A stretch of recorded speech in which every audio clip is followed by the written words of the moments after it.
Hello guys, welcome back to our channel. This is me with Mallu episode opening സീനിൽ ഇപ്പോൾ ഡോമുറയുടെ control എടുത്ത ആൽഫാർ 1 ആണെങ്കിൽ ആ സ്റ്റാറുമായിട്ട് ഫൈറ്റ് ചെയ്ത് സ്റ്റാറിനെ നശിപ്പിച്ചു കളഞ്ഞു. അവളുടെ ക്വിക്ക് പവർ എടുക്കാൻ നോക്കിയെങ്കിലും അതിലൊരു വമ്പൻ ട്വിസ്റ്റ് കൊടുത്ത് ഡോമുറയ്ക്കുള്ളിലെ ഒരുപാട് ക്വിക്സ് പവറിനെ സ്റ്റാർ മരിക്കുന്നതിന് മുൻപ് തന്നെ ഇല്ലാതാക്കിയതാണ്.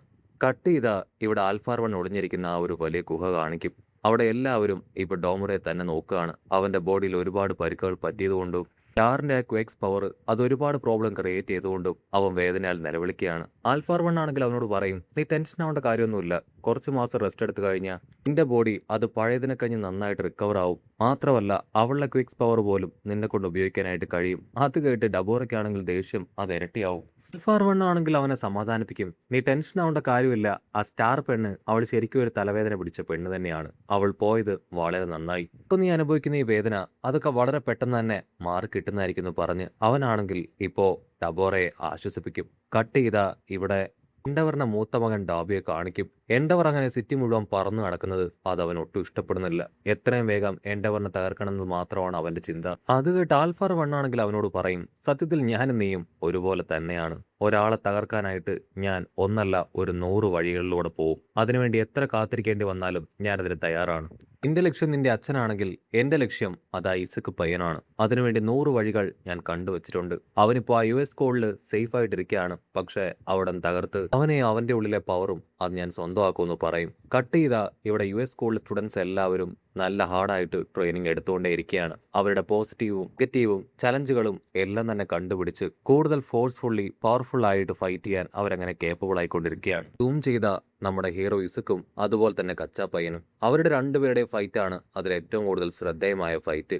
അവരാണെങ്കിൽ ഫുൾ എഫേർട്ടിൽ ഫൈറ്റ് ചെയ്യും. കച്ചാപ്പയ്യനാണെങ്കിൽ എൻഡവറിന്റെ കയ്യിൽ നിന്ന് പഠിച്ചെടുത്ത പുതിയൊരു ഫയർ ടെക്നിക് അറ്റാക്കാണ് ഇപ്പോൾ ഉപയോഗിച്ചുകൊണ്ടിരിക്കുന്നത്. അതിന് അവന്റെ ഫുൾ ബോഡി ഒരുപാട് ഹീറ്റ് ആക്കണം. അവനാണെങ്കിൽ ഹീറ്റ് വർദ്ധിപ്പിക്കാനായിട്ട് ഇപ്പൊ വിന്റർ ഡ്രസ്സൊക്കെ ഇട്ട് അങ്ങനെ സ്ട്രെസ് ലെവൽ കൂട്ടുകയാണ്. മറ്റൊരു ഭാഗത്ത് ടോഡറോക്കെ ആണെങ്കിൽ ഫയർ പവറും ഐസ് പവറും അത് രണ്ടും ഒരുപോലെ ഇത്തവണ ട്രെയിൻ ചെയ്യുകയാണ്. അതിന് കാരണം മറ്റൊന്നുമല്ല, ലാസ്റ്റ് ടൈം ടോബിയായിട്ട് ഫൈറ്റ് ചെയ്ത സമയത്ത് അവന്റെ ആ ഒരു ഫയറിനോടൊപ്പം അവൻ നിൽക്കാനായിട്ട് കഴിഞ്ഞില്ല. അതുകൊണ്ടാണ് ഈ ഐസ് പവറിനൂടെ അവൻ വാല്യൂ കൊടുത്തത്. അവിടെ നിന്ന് അങ്ങനെ കട്ട് ചെയ്ത ഇവിടെ ഇവർ രണ്ടുപേരും കാര്യമായിട്ടുള്ള ഡിസ്കഷനിലാണ്. ആക്ച്വലി ആ ഒരു ട്രൈബ് മാനെ നമ്മുടെ ആൾക്കാർ വളരെ കഷ്ടപ്പെട്ട് പിടിച്ചു. അതുപോലെ തന്നെ ആ ഡോക്ടറും ഇപ്പൊ നമ്മുടെ ആൾക്കാരുടെ കസ്റ്റഡിയിലാണ്. ഒരു 50% ആൾക്കാരോളം നമ്മൾ പിടിച്ചു കഴിഞ്ഞില്ലേ. ഇനി ആ ഡബോറയും ആൽഫാർ 1 മാത്രമല്ലേ ബാക്കിയുള്ളൂ. അവരെ എത്രയും വേഗം പിടിക്കാൻ പറ്റില്ലെന്ന് അവർ പരസ്പരം ചോദിക്കും. ആ സമയത്ത് കച്ചപ്പയ്യനാണെങ്കിൽ അവരോട് പറയും, ഒരിക്കലും ഇല്ല, അവർ രണ്ടുപേരും വളരെ എത്തിക്കായിട്ടാണ് മൂവ് ചെയ്യുന്നത്.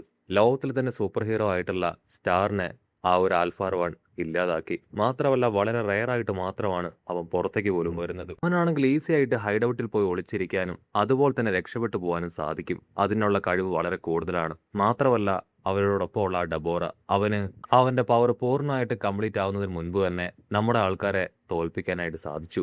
ഇപ്പോൾ ഓൾമോസ്റ്റ് അവന്റെ പവറുകളെല്ലാം കംപ്ലീറ്റ് ആവാനായിട്ടുണ്ടാവും. മാത്രമല്ല അവന്റെ ഉള്ളിലെ ക്വിക്സ് പവർ അതുപയോഗിച്ച് നമ്മുടെ മൂവ്മെന്റ് പോലും മനസ്സിലാക്കാൻ അവനെ കൊണ്ട് പറ്റും. ഇങ്ങനൊരു അവസ്ഥയിൽ നമ്മൾ എല്ലാവരും ഒരുമിച്ച് നിന്നാൽ മാത്രമേ ആ ഒരു വില്ലന്മാരെ കണ്ടെത്താനും തോൽപ്പിക്കാനും കഴിയുള്ളൂ എന്ന് പറയും. ഇവിടെ ഇസുക്ക് പയ്യനാണെങ്കിൽ ഒരു വാക്കിന് പോകാൻ താല്പര്യം തോന്നും. അത് കേട്ട് ലിഡ പറയും, ധാരാളമായിട്ട് നിനക്ക് വാക്കിനോ റണ്ണിനോ എന്തിനു വേണമെങ്കിലും പോവാം. ഉറാറൊക്കെ പറഞ്ഞ കാര്യങ്ങൾ കേട്ട് ജനങ്ങൾക്കെല്ലാം കാര്യം ഓൾമോസ്റ്റ് ബോധ്യപ്പെട്ടിട്ടുണ്ട്. അവരെല്ലാവരും ഇപ്പൊ നമ്മളെ സപ്പോർട്ട് ചെയ്യുന്നു. അങ്ങനെ സീൻ കട്ട് ചെയ്ത ഇപ്പോ കാർഡ് കാണിക്കുകയാണ്. അവിടെയാണെങ്കിൽ യൂഗോ ഏമയും അവന്റെ പാരന്റ്സും അവരാണെങ്കിൽ എന്തൊക്കെയോ കാര്യമായിട്ട് സംസാരിക്കുകയാണ്. ദൂരത്തായിട്ട് ഇൻവിസിബിൾ ഗേള് അവളാണെങ്കിൽ അവരറിയാതെ അവർ സംസാരിക്കുന്ന കാര്യങ്ങളൊക്കെ ശ്രദ്ധിച്ച് മറഞ്ഞു നിൽക്കും. യോഗയുടെ അമ്മയാണെങ്കിൽ അവനെ കുറ്റപ്പെടുത്തുകയാണ്. കാരണം നമ്മുടെ ആൾക്കാരുടെ ഇടയിലെ ബ്ലാക്ക് ഷിപ്പ് അത് അവനായിരുന്നു. ട്രെയിനിങ്ങിന്റെ ഇടയിലും മത്സരങ്ങൾക്കിടയിലും ആൽഫാർ 1 അവന്റെ ടീമും അവിടേക്ക് വന്നത് ഇവന്റെ നിർദ്ദേശപ്രകാരമായിരുന്നു. സത്യത്തിൽ അതവൻ ഡെലിബറേറ്റ് ആയിട്ട് ചെയ്തതല്ല, മറിച്ച് ആൽഫാർ 1 ഭീഷണിപ്പെടുത്തി അവന് ചെയ്യേണ്ടി വന്നതാണ്. അപ്രകാരം ചെയ്തിട്ടില്ല എങ്കിൽ അവനെയും അവന്റെ ഫാമിലിയെയും ആൽഫാർ 1 നശിപ്പിക്കും. ഇൻവിസിബിൾ ഗേൾ ആണെങ്കിൽ അത് കേട്ട് ഞെട്ടും. ഓ നോ, എനിക്കിത് വിശ്വസിക്കാനായിട്ട് കഴിയുന്നില്ല. അപ്പോൾ ഓരോ തവണയും ആ വില്ലന്മാര് നമ്മുടെ അടുത്തേക്ക് വന്നത് ഇവന്റെ നിർദ്ദേശപ്രകാരമായിരുന്നു അല്ലേ. ഇവൻ എന്തിനിത് ചെയ്തു ചിന്തിച്ച് അവളാണെങ്കിൽ പല്ല് കടിക്കും. ഇവിടെ യൂഗോ ആണെങ്കിൽ കരയുമ്പോൾ അവന്റെ അമ്മയാണെങ്കിൽ അവനെ ആശ്വസിപ്പിക്കും. നമ്മളിത് വേണമെന്ന് വെച്ച് ചെയ്തതല്ല, സോ നീ വിഷമിക്കണ്ട. സത്യത്തിൽ അവൻ ഹാപ്പി ആയിട്ടിരിക്കാനാണ് അവന്റെ പാരന്റ്സ് അവനെ കൊണ്ട് ഇപ്രകാരമുള്ള കാര്യങ്ങളെല്ലാം ചെയ്യിപ്പിച്ചത്. ചെറുപ്രായത്തിൽ നമ്മുടെ ഹീറോയ്ക്ക് പവർ ഇല്ലാത്തതുപോലെ തന്നെ അവനും പ്രത്യേകിച്ച് പവറൊന്നും തന്നെ ഇല്ലായിരുന്നു. സ്കൂളിൽ എല്ലാവരും അവരുടെ പവർ ഉപയോഗിക്കുമ്പോൾ അവനെ കൊണ്ട് മാത്രം അത് ഉപയോഗിക്കാൻ കഴിയുന്നില്ല എന്ന് മനസ്സിലാക്കിയ അവന്റെ പാരന്റ്സ് ആണെങ്കിൽ ആൽഫാർ 1 ക്വിക്സ് പവർ വാങ്ങിച്ച് അവന് കൊടുത്തത്. അതിനുശേഷം അവർ ആൽഫാർ 1 അണ്ടറിൽ ആകപ്പെട്ടു. ജയിലിൽ അവൻ ആവശ്യമായിട്ടുള്ള എല്ലാ സഹായം ചെയ്തു കൊടുത്തത് ഇവരാണ്.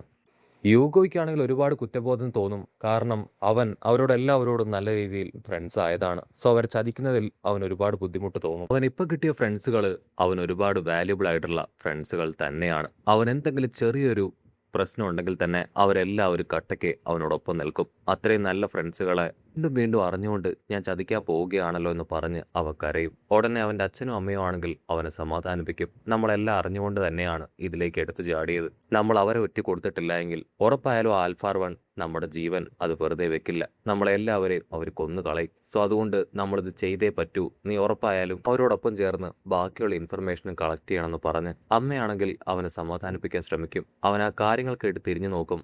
അവരുടെ തൊട്ട് മുൻപിലായിട്ട് സാക്ഷാൽ ഇസുക്ക്. അങ്ങനെ ഒരു ട്വിസ്റ്റ് അത് അവരും നമ്മളും ആരും തന്നെ പ്രതീക്ഷിച്ചതല്ല. ആക്ച്വലി അവൻ്റെ ഫേസ് അതൊരല്പം ഡള്ളായിരിക്കുന്നത് കണ്ട് ഹീറോ ആണ് അവനെ ഫോളോ ചെയ്തു വന്നത്. പക്ഷേ ഇത്രയും വലിയൊരു ഒറ്റുകാരനാണ് അവനെന്ന് ഹീറോ അറിഞ്ഞിരുന്നില്ല. അവൻ ഇപ്പോഴാണ് അത് തിരിച്ചറിഞ്ഞത്. അവനാണെങ്കിൽ ഇപ്പോൾ ഹീറോയെ നോക്കി ദയനീയമായിട്ട് കരയും. അവൻ്റെ അച്ഛനും അമ്മയ്ക്കും എന്ത് പറയണമെന്ന് അറിയില്ല. ഇവിടെ ഡാബിയെ കാണിക്കും. നിന്റെ പ്ലാൻ എന്താണെന്ന് ചോദിക്കും. അതിനവൻ പറയും, എനിക്ക് ഒരുപാട് അസിസ്റ്റൻസ് ഉണ്ട്. ഏതെങ്കിലും ഒരു പ്ലാൻ വർക്കൗട്ട് ആയിട്ടില്ലെങ്കിൽ ഞാൻ അവരെ നശിപ്പിച്ചു കളയും. അതിനുശേഷം അടുത്ത വഴിയിലൂടെ ഞാൻ സഞ്ചരിക്കും. അവരെല്ലാം വെറും യൂസ് ആൻഡ് ത്രോ മെറ്റീരിയലാണ് എനിക്കെന്ന് പറയും. സോ അതുപോലെ ഒരാളാണ് ഇപ്പോൾ അവർ ചെമ്പൻ തലയനും. ഇവിടെ യൂഗയുടെ പാരൻസ് ആണെങ്കിൽ അവൻ ഹീറോയുടെ മുൻപിൽ പെട്ടുപോയെന്ന് മനസ്സിലാക്കി ഇപ്പോൾ അവനെ പിടിച്ചു വലിച്ച് ഉഷാറായിട്ട് അവിടുന്ന് ഓടുകയാണ്. ഹീറോ ആണെങ്കിൽ അവരുടെ പിന്നാലെ ഓടും. കട്ട് ചെയ്ത യൂഗ ഫാമിലിയുടെ ഫ്ലാഷ് ബാക്ക് കാണിക്കും. ആക്ച്വലി യൂഗ ഫാമിലി വളരെ റിച്ച് ആണ്. പക്ഷേ തൻ്റെ മകന് അവന് സ്പെഷ്യൽ പവർ ഒന്നുമില്ല എന്ന് മനസ്സിലാക്കി അവരാണെങ്കിൽ ഒരുപാട് ഡിസപ്പോയിന്റഡ് ആവും. അതിനുശേഷം എങ്ങനെയെങ്കിലും അവന് ഒരു സ്പെഷ്യൽ പവർ കൊടുക്കാനായിട്ട് ഗൂഗിളിലൊക്കെ ചെക്ക് ചെയ്യുമ്പോഴായിരിക്കും ആൽഫാർ വൺ പണത്തിന് 6 പവർ സെയിൽ ചെയ്യുന്നു എന്നുള്ള കാര്യം അവർ ശ്രദ്ധിക്കുക. ആൽഫാർ വണ്ണിന്റെ കയ്യിൽ നിന്ന് പവർ വാങ്ങിച്ച് അത് തന്നെ മകന് കൊടുക്കും. പക്ഷെ തുടക്കത്തിൽ അതത്ര കറക്റ്റായിട്ട് അവന്റെ ബോഡിയിൽ മാച്ച് ആവില്ല, വർക്ക് ചെയ്യില്ല. തന്റെ മകന്റെ ആഗ്രഹം അത് മനസ്സിലാക്കി അവൻ എങ്ങനെയെങ്കിലും ആ ഒരു പവർ അത് കേപ്പബിൾ ആക്കി എടുക്കാനായിട്ട് ആവശ്യമായിട്ടുള്ള എല്ലാ സഹായങ്ങളും റിച്ച് ആയിട്ടുള്ള പാരൻസ് ചെയ്തു കൊടുത്തു. പക്ഷെ അതേസമയം യൂഗ ഫാമിലിയെ തന്നെ ഇപ്പോൾ ആൽഫാർ വൺ കയ്യിലെടുത്തിരിക്കുകയാണ്. അതിനുശേഷം യൂഗയെ US സ്കൂളിൽ തന്നെ ചേർന്ന് പഠിക്കണമെന്ന് ആൽഫാർ വൺ നിർബന്ധിക്കും. കാരണം അവിടെയാണ് ആൽമൈ ടീച്ചറായിട്ട് ചേർന്നിരിക്കുന്നതെന്നുള്ള കാര്യം അത് അവൻ അറിഞ്ഞു. ആൽഫാർ വണ്ണിനെ ഭയന്ന് വേറെ വഴിയില്ലാതെ തൻ്റെ മകനെ അവിടെ കൊണ്ടുവന്ന് ആ പാരൻസ് ചേർക്കും. മനസ്സില്ലാ മനസ്സോടുകൂടെ തങ്ങളുടെ ജീവൻ രക്ഷിക്കാൻ വേണ്ടി മാത്രം അവൻ ആ സ്കൂളിൽ ചേർന്ന് ആൽഫാർ വൺ പറഞ്ഞതനുസരിച്ച് എല്ലാ രഹസ്യങ്ങളും അവന് പറഞ്ഞു കൊടുക്കും. പിന്നീട് വർഷങ്ങൾക്ക് ശേഷം US സ്കൂളിൽ ഇസുക്ക് പയ്യൻ വന്ന് ചേർന്നതിന് ശേഷം അവനെക്കുറിച്ചുള്ള ഡീറ്റെയിൽസും ആൽഫാർ വൺ ചോദിക്കാൻ തുടങ്ങും. അതും വേറെ വഴിയില്ലാതെ അവൻ പറഞ്ഞു കൊടുക്കും. അവസാനമായിട്ട് ആൽഫാർ വൺ അവരോട് ആവശ്യപ്പെട്ട കാര്യം ഇസുക്ക് പയ്യനെ എങ്ങനെയെങ്കിലും തന്ത്രപരമായിട്ട് പുറത്തേക്ക് കൂട്ടിക്കൊണ്ടുവരിക എന്നതാണ്. പക്ഷേ ഇനി അത് നടക്കില്ല. അവരാണെങ്കിൽ ടേൺ ചെയ്ത് ഇസുക്കിനെ അറ്റാക്ക് ചെയ്യും. അടുത്ത് നമ്മുടെ ഇൻവിസിബിൾ കാണാണെങ്കിൽ ചാടി വീണ് ആ ഒരു അറ്റാക്ക് അങ്ങനെ ബ്ലോക്ക് ചെയ്യുകയാണ്. അവനാണെങ്കിൽ ഫുൾ കലിപ്പില് പല്ല് കടിച്ചു. ഇൻവിസിബിൾ ഗേൾ ആണെങ്കിൽ പൊട്ടിക്കരഞ്ഞ്, നീ കാരണമാണ് ജപ്പാന് ഇങ്ങനെ ഒരു അവസ്ഥ ഇപ്പോൾ വന്നിരിക്കുന്നത്. നീ ഞങ്ങളോടൊപ്പം നിന്ന് ഞങ്ങൾ ഒറ്റക്കൊടുക്കുമെന്ന് ഞങ്ങൾ കരുതിയില്ല. നീ ഒറ്റക്കൊടുത്തത് ഞങ്ങളെ മാത്രമല്ല ഈ ജപ്പാനെ മൊത്തത്തിലാണ്. എന്തിനാണ് ഇപ്രകാരം ചെയ്തതെന്ന് ചോദിച്ച് അവളാണെങ്കിൽ പൊട്ടിക്കരയും. ആ സമയം അവളുടെ ഫേസ് ആണെങ്കിൽ ലൈറ്റ് ആയിട്ടൊന്ന് കാണിക്കും. അവരാണെങ്കിൽ പ്രത്യേകിച്ചൊന്നും മറുപടി പറയാതെ തല താഴ്ത്തി നിൽക്കുകയാണ്. അടുത്ത നിമിഷം ഹീറോ ആണെങ്കിൽ അവന്റെ ബ്ലാക്ക് ബബ് ഉപയോഗിച്ച് അവരെ 3 പേരെ ലോക്ക് ചെയ്ത് ഇപ്പോൾ സ്ട്രെയിറ്റ് ആയിട്ട് US സ്കൂളിലേക്ക് ഹെൽമേറ്റിന്റെയും സകല ടീച്ചേഴ്സിന്റെയും സൂപ്പർ ഹീറോസിന്റെയും പോലീസിന്റെയും മുൻപിലേക്ക് കൊണ്ടുവന്ന് സത്യങ്ങളെല്ലാം തുറന്നു പറയാണ്. അവരാണെങ്കിൽ അത് കേട്ട് ഞെട്ടും. ഇത്രയും കാലം അവർ വിചാരിച്ചിരുന്നത് ഇടയിൽ ഒരു ബ്ലാക്ക് ഷിപ്പ് ഉണ്ടായിരുന്നു. അതൊരു പക്ഷേ ഏതെങ്കിലും ടീച്ചേഴ്സോ മറ്റോ ആയിരിക്കുമെന്നാണ്. ഒരു സ്റ്റുഡന്റ് ഇപ്രകാരം ചെയ്യുമെന്ന് അവർ സ്വപ്നത്തിൽ പോലും കരുതിയതല്ല. ആൽമൈറ്റ് ആണെങ്കിൽ ഇപ്പോൾ ഇവിടെ കൂടി നിൽക്കുന്ന സ്റ്റുഡൻസുകളെല്ലാം തന്നെ പുറത്തേക്ക് അയക്കുകയാണ്. കാരണം വളരെ പ്രധാനപ്പെട്ട ചോദ്യങ്ങൾ പലതും ഇനി അവനോട് ചോദിക്കാനുണ്ട്. പക്ഷെ അവിടെ വിട്ട് അവന്റെ ക്ലാസ്മേറ്റ്സ് മാത്രം പോകാൻ തയ്യാറാവില്ല. അവനാണെങ്കിൽ കരഞ്ഞുകൊണ്ടേ ഇരിക്കുന്നത് കാണുമ്പോൾ അവർക്ക് ഭയങ്കര അത്ഭുതം. സത്യം പറയും, ഈ പറഞ്ഞതിന് എന്തെങ്കിലും സത്യമുണ്ടോ? നീയാണോ നമുക്കിടയിൽ നിന്ന് അവൻ എല്ലാ കാര്യങ്ങളും ഒറ്റിക്കൊടുത്തതെന്ന് ചോദിക്കും. അതിനവനാണെങ്കിൽ കരഞ്ഞുകൊണ്ട് തല താഴ്ത്തും. അത് കേട്ട് എല്ലാവരും ഒരുപാട് ദേഷ്യത്തിലും അമർഷത്തിലും അവനെ നോക്കുകയാണ്. ആൽമൈറ്റ് ആണെങ്കിൽ ഇപ്പോൾ ആൽഫാർ വണ്ണിനെ കുറിച്ച് ഒരുപാട് ചോദ്യങ്ങൾ ചോദിക്കും. പക്ഷെ അതിന് മറുപടിയായിട്ട് ഒരേ ഒരു കാര്യം മാത്രമായിരിക്കും അവൻ പറയുക, എനിക്ക് അവനെക്കുറിച്ച് ഒന്നും അറിയില്ല. അവൻ പറയുന്ന കാര്യങ്ങൾ കൃത്യമായിട്ട് ചെയ്യുക എന്നത് മാത്രമായിരുന്നു എൻ്റെ റെസ്പോൺസിബിലിറ്റി. അവനോട് ചോദ്യങ്ങൾ ചോദിക്കാനോ അവൻ്റെ കാര്യങ്ങൾ അറിയാനോ ഞാൻ ശ്രമിച്ചിട്ടില്ല.